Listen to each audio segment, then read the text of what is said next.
saya nggak tahu datanya secara pasti ya. Tapi yang saya tahu memang mereka sangat aktif komunitas Muslim Indonesia yang ada di Jepang, bukan hanya di Yokohama, tapi di Jepang itu cukup aktif. Banyak sekali ngundang para ustadz, teman-teman juga untuk diundang ke sana untuk sharing satu sama lain, sharing ke teman-teman yang ada di Jepang gitu ya. Dan kalau misal ada acara event Islam di sana memang rame sih, Masya Allah.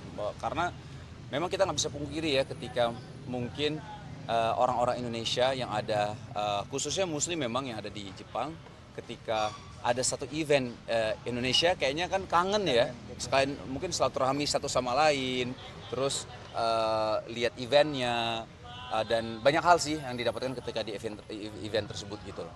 Artinya nanti Islamic Center ini akan menjadi ajang temu juga orang-orang Insya Indonesia Allah, di sana. insya Allah. Dan akan banyak juga ustadz dari Indonesia yang datang ke sana begitu. Insya Allah, karena pertama kan ya insya Allah Ustadz Fatih Karim ya dari Cinta Quran. Terus kemarin Kohden Muslim udah datang ke sana juga, tapi kan masih tanah kan.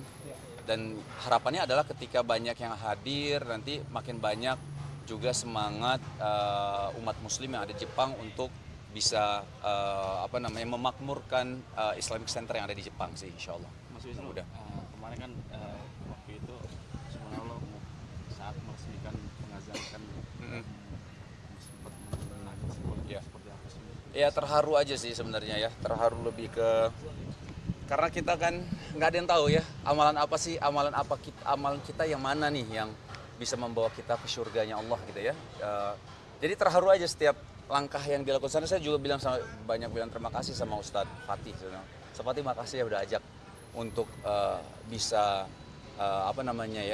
bisa membersamai kebaikan ini di Jepang gitu.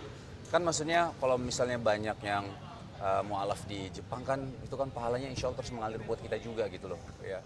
Jadi ya makanya kalau kata Ustadz Fatih bagaimana kita berlomba untuk mencari amal secerdas mungkin di waktu yang singkat ini kan. Kita kan nggak tahu kita selesai di dunia ini kapan ya. Ada yang muda sudah, ada yang muda meninggal, ada yang tua, tapi kita nggak tahu kan umur kita sampai kapan. Jadi kata Ustadz Fatih, ayo kita beramal cerdas di waktu yang singkat ini. Jadi salah satu yang mungkin amalan kita yang terus akan mengalir adalah salah satunya adalah masjid ini. Kan misal kita meninggal, terus kita ada yang sholat di situ, ngaji di situ, dapat ilmu di situ. Insya Allah mudah-mudahan pahalanya itu mengalir. Jadi kebawa perasaan jadinya, jadi terharu. Maksudnya aku mau sedikit soal Marwah FC.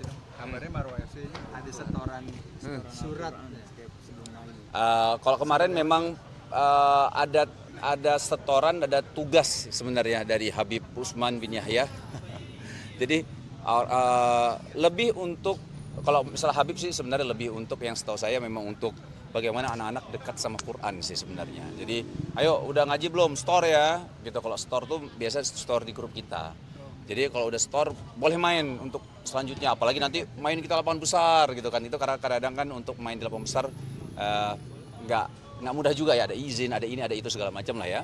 Nah jadi anak-anak ditekankan di sini memang oleh Habib bahwa di sini kalian datang sebenarnya buat kajian, itu poin pertama. Nah setelah itu baru kita main bola, bahasanya kayak gitulah. Jadi intinya niatkan kedatangan ini memang untuk dengar kajian, jadi dapat pahalanya dulu, habis itu kita sehat lah insya Allah dengan main bola ya. Itu di WhatsApp storannya via voice. Video. Oh video. Harus video, makanya kemarin ada beberapa yang belum kan, Habib bilang, lo nggak main bola lo setoran dulu, bukan setoran hafalan sebenarnya, lebih ke baca Quran. Surahnya sendiri random kan atau dipilihkan? Apa? Surahnya sendiri yang Random. Yang penting baca Quran. Kan poinnya, objektifnya adalah dekat dengan Quran kan. Jadi yang penting baca Quran, dekat sama Quran. Lebih ke situ sih. Mas, balik lagi yang soal tadi. Mungkin sebesar apa sih pengetahuan Mas Wisnu soal di sana itu mungkin banyak yang mualaf seperti apa di Jepang sendiri? Apa gimana? Sepengetahuan Mas Wisnu, banyak nggak sih, seberapa persen mungkin yang menjadi mualaf di sana itu? Allahu alam, tapi kata teman-teman di Yokohama memang perkembangan Muslim di Jepang tuh meningkat pesat memang, gitu ya. Growth-nya tuh cukup besar di antara yang lain gitu. Maksudnya cukup besar kalau dilihat growth pertumbuhan yang masuk Islam gitu ya.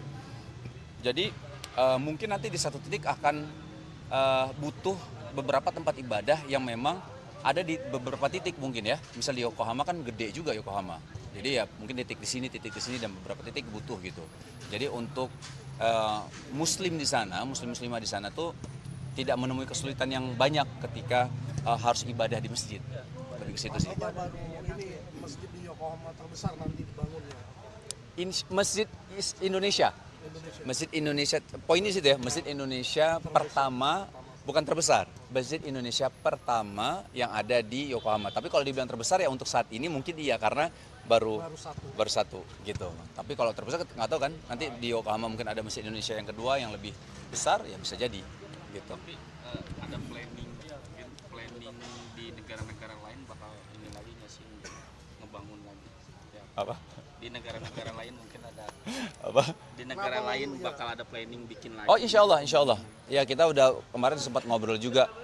Kayaknya Masya Allah ya kalau kita ke satu tempat tapi ada, mudah-mudahan ada yang bisa kita tanamkan kebaikan di situ ya. Salah satunya mungkin kan tempat ibadah mungkin ya. Mungkin di tempat-tempat yang memang kita bilang minoritas agama Islam di situ. Misal di Eropa, misal di mana ya kita bilang. Kayak misal apakah di ya manapun ya, Paris kah, di London kah, di mana gitu ya. Tapi memang jarang ada masjid.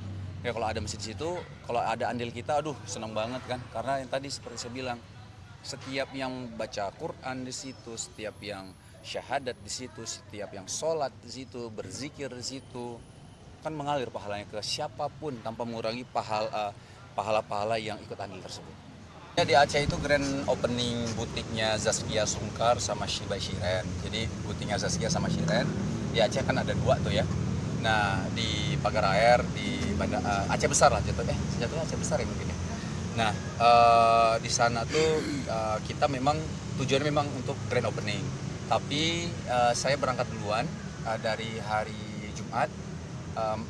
Yang lain itu dari Sabtu. Jadi Jumat tuh saya ya sempat pulang ke kampung lah, kampung saya di Sigli. Jadi saya dari Banda Aceh sampai saya langsung pulang ke makan dulu, sempat makan, terus saya sama teman-teman pulang ke Sigli lah, ketemu sama teman guru ngaji di sana ya, yang mengenang masa lalu lah, SMP, ngeliat SMP lagi, SD lagi seperti apa gitu, sempat foto-foto juga di sana.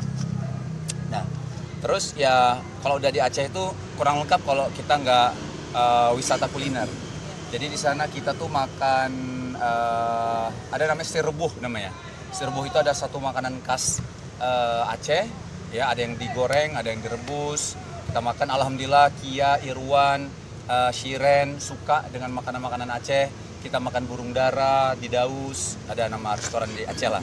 Terus ada yang makan mie Aceh juga. Terus kita makan seafood di Lampu U, ada Lampu U itu di pantai di Aceh. Ya pokoknya lebih banyak wisata kulinernya sih setelah grand opening. Udah berapa lama Bang nggak pulang kampung? Lupa deh ya saya, mungkin setahun kali ya, setahun ya. Kalau nggak salah setahun yang lalu deh. Nostalgia kembali, memori nggak sih Bang? Maksudnya sedih nggak sih pas nyamperin tempat-tempat sejarah kamu dulu, mungkin mengenang masa-masa?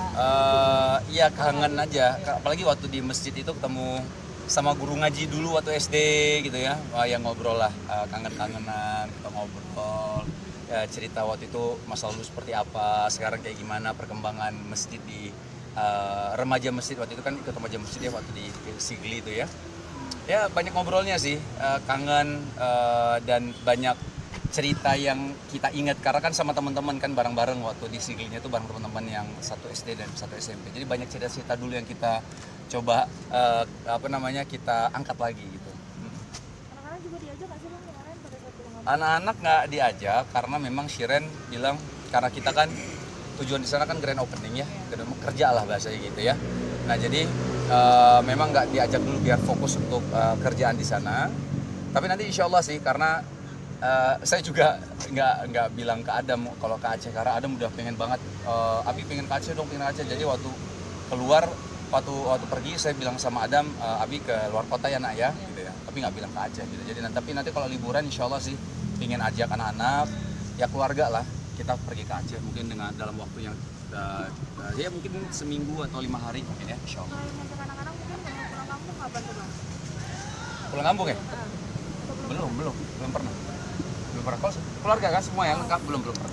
Lu mengenalkan kampung halaman Aceh gitu kepada anak-anak seperti apa sih Bang? Apalagi cerita kayak misalnya kayak kita kan ngobrol sama anak-anak, misalnya Adam, Abi itu dulu tinggalnya di Sigli, itu ibu kotanya PD gitu ya, dari Banda Aceh, ibu kota dari Nanggur Aceh Darussalam itu Banda Aceh itu menuju kampung Abi itu perlu waktu 2 jam, jadi kayak cerita di Sigli itu belakang rumah Abi itu pantai, jadi cerita, jadi kebayang sama Adam gitu, oh Abi dulu kayak gini ya, oh Abi loncat dari jembatan, mandi di kali gitu, jadi biar dia kebayang dulu, jadi makanya dia pengen kan, Abi ajak Adam dong ke Aceh, Adam tuh pengen main di pantai, pengen kayak gitu.